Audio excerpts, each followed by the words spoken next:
I'm Ryan Manchi with Basis Technologies. We're talking marketing inspiration and advertising innovation, and I'm joined with a very special guest, Michelle Crossan-Matos from Ulta Beauty. You are Chief Marketing Officer over at Ulta. Thank you so much for joining me today. Thank you for having me, and what a privilege to be with you today. Yeah, beautiful setting, very exciting week with a lot going on. And as much as I want to talk about everything that may be happening out there, I want to learn more about your role, your journey, and your focus at Ulta. So you manage the entire Ulta brand, and then also the responsibility with all the other brands and partners that you work with those products.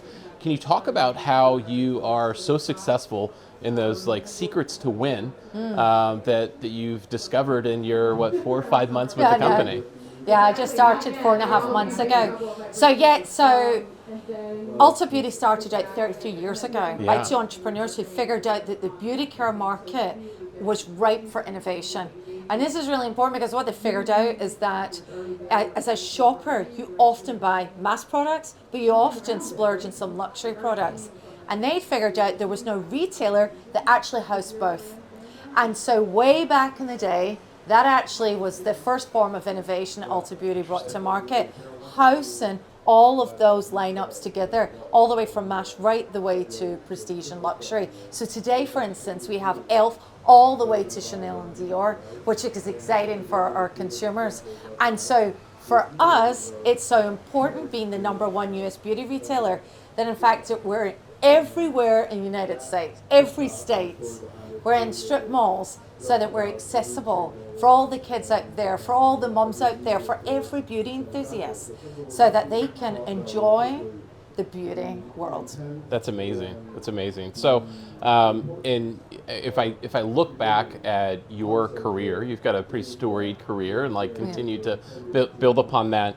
How do you feel like your role as a CMO and just marketing in general, how has that changed? How has that transformed? You talked about some of the innovation with Ulta, but like from a marketing perspective and that CMO role, how's that evolved? Yeah. Funny, the CMO role, and we talk a lot here in Canada about the CMO role, is it, left brain, right brain, kind of right brain, and I always think about middle brain. I think you have to be very analytical, but you have to be very creative because you're the individual that should be creating the vision of where the brand can go in the future. You need to think about the purpose that your brand has. And for us in Ulta Beauty, it's all about, beauty being a force for good for all. It's really, really important. So for me, you're shaping culture. And you're shaping culture in a way that's really meaningful for society, right? And we were talking earlier, off camera about our girls. It's really important that I want our children to enjoy the beauty space as a means of exploring, expressing themselves with no judgment. And feeling free that they can shop who they are and really be celebrated for that. So I think as CMO, yes, we're here to drive the brand. We're ultimately here to drive the brand so that we have revenue generation, but we're also here to shape society so that we leave it in a better place. And that might have been a deeper answer than you were looking for, right?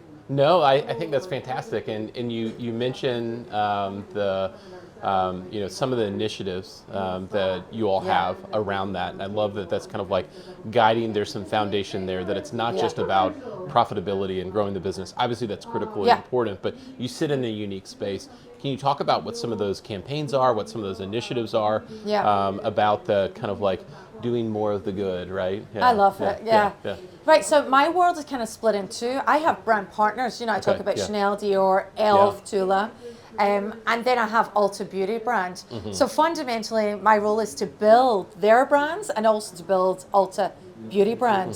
So when I think about Ulta Beauty, we just launched Beauty and that was a campaign last year, which was all about self-expression and celebrating the diversity in the beauty space. And so for us, actually, it was really important that we showed up and we were talking to all generations of beauty enthusiasts. So it's not just your Gen Z, actually. What about the ageless beauty enthusiast? Someone that perhaps is going through menopause, that perhaps has thinning hair, and they really want to explore alternatives to their hair care regime. And so we fundamentally are creating campaigns that touch every beauty enthusiast at every stage of their life. And then I've got the brand partners. Yeah. So then I might have new brands that are like, please help us become the next, top 5 skincare brands. And so we help them because they know their brand purpose. Yeah. We know our consumers. So Ulta Beauty has 41 million members in our loyalty amazing. program. Yeah. I think it's one of the largest in the US. I think about Starbucks, I think has 17 million, right? And Starbucks is huge. That's incredible. Yeah. And 41 million, I think, is even bigger than the Canadian population. So when you know what your members want, and you kind of know this, then you're in every state and you have 40,000 associates working in your stores, you're able to help brands build their own business and be more relevant for your guests. So kind of exciting that actually we're able to work on those 2 different types of campaigns.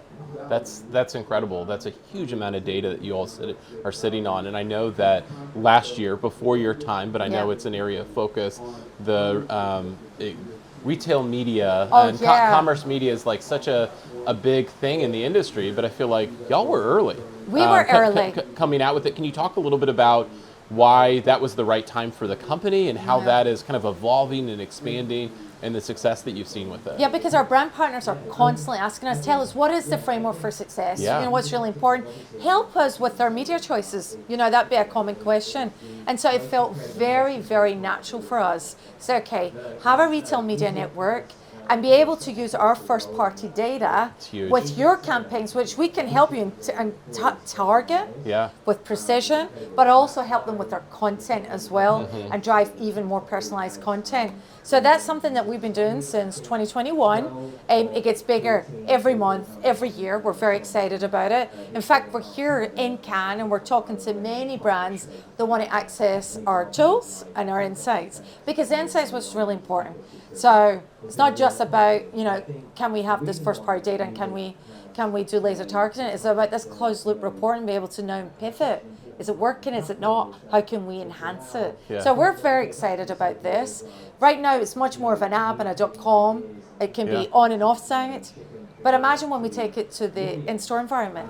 Absolutely. Radio in our stores, our windows, our end caps. It becomes a very exciting proposition for all of our brand partners. Yeah, and that's incredible, and it's so much fun to watch that space as it continues to evolve. And I think it's fascinating for the brands like in Ulta that are sitting on so much. I feel like a lot of companies out there are scrambling to develop a lot of that first party data to be able to have that. And the fact that you all already have that is just fantastic. One of the things that I think was kind of interesting, I want to dig in on, you talked about some of that kind of original content that you may be working with. The kind of like tangential area is working with maybe influencers. And I know like the whole beauty category, again, my 12-year-old spends a lot of time, not so much TikTok, try to limit a little bit of that, but whether it's TikTok or whether it's Instagram or any of these different social tools that are out there with some of the influencers, how has Ulta Beauty really leaned into some of the influencers and the creators within the space? It's huge for us, and we're one of the leading players in beauty in social, because we're creating a lot of native content depending on the channel, right? So like TikTok, for instance, you really shouldn't take content designed for another channel and repurpose it. Sure. And so we've had major learnings on TikTok for good and some spaces there, which because of our brand purpose, it made perfect sense for us. So we have a huge roster of influencers, but I also have all the people that work in, all our associates that work in our stores. And guess what? They're actually influencers too. They're ambassadors, right? They're the best ambassador we have. So like, for instance, if your daughter goes into the same store, she will know the people that work there. She'll be waiting, we'll hear this, there's always people just waiting for me and asking me, hey, can you tell me the latest NYX mascara? I really want to find out the latest Clinique lip balm or whatever. And so it's really, really important that we actually leverage that, because that's the most authentic voice that we have. Yeah. It's so authentic, it's so us. And there's natural diversity there. Yeah. It's diversity matching the shopper that's coming in.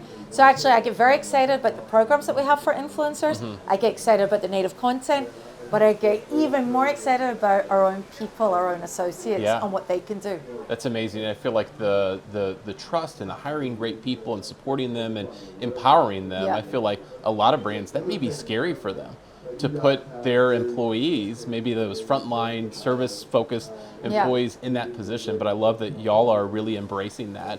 And I think with that, and then also what you're talking about, kind of like ageless, timeless beauty, that like it matters to everybody, the youngest to the oldest and everybody in between. Everybody wants to feel beautiful, right? Yeah. Can you talk a little bit about some of the efforts that you have around D, E, and I, and some of the impact that you all have made? And I think it's really interesting, some of the commitments that Ulta has made around that, really at the forefront. I love what we do in D&I. I mean, it really is an inside-out effort for us.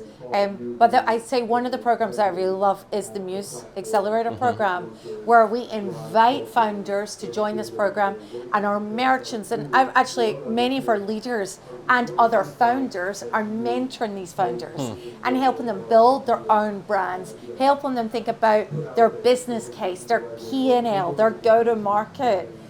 And then fundamentally, some of them will be listed in Ulta Beauty. Yeah. And that is a dream come true for many of our founders. And so, for instance, one of our other founders for Better Not Younger is actually a great mentor now for the next wave of entrepreneurs. Yeah. And so, and that in itself inherently is targeting BOPIC and diverse founders. And that's what we really, really need to do. And so Better Not Younger is an Hispanic founder, and being able to share all of the great learnings in particular there. So I'm very excited about that. Our campaigns are designed for our guests in mind. You know, we don't think it has to be a D&I campaign. Actually, everything we do is inclusive, because beauty in itself is all about self-expression. So when you're all about self-expression, you must be inclusive by nature. So that's the one thing I love about the beauty industry. I love it. I love it. That's fantastic, and I feel like that is such a great note to end on. Michelle, thank you so much for your time. Appreciate you taking a few minutes out of your very busy week, but it was fascinating to sit down with you and learn a little bit more about your journey and the amazing things that Ulta Beauty is doing. Thank you. Excellent. Thank Appreciate you. it. Thank you.